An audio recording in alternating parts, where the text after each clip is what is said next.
కేసీఆర్ గారిని చూస్తే బాధేస్తుంది. ఎందుకనంటే ఆయన చాలా విజన్ ఉన్న నాయకుడు, అందులో తప్పులేదు.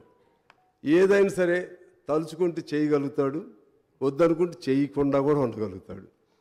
ఈయన అంత తెలియగలిగిన వాళ్ళు అన్ని వాగ్దానాలు ఎందుకు చేశారు, ఎందుకు చేయాలి? ఇప్పుడు మీకు వచ్చిన ప్రాబ్లమే.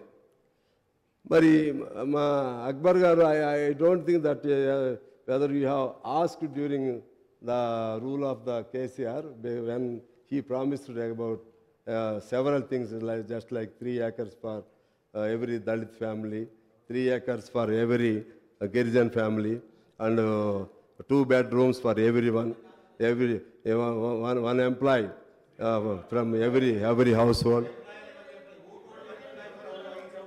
Okay.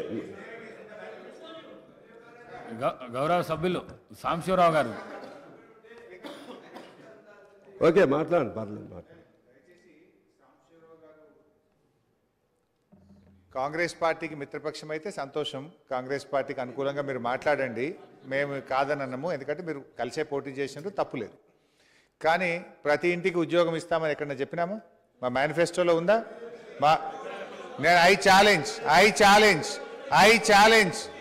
ఎవరన్నా ఎక్కడన్నా మేము ప్రతి ఇంటికి ఉద్యోగం ఇస్తామని స్పీచ్లో కానీ మేనిఫెస్టోలో కానీ మేము ఎక్కడన్నా చెప్పుంటే చూపియండి.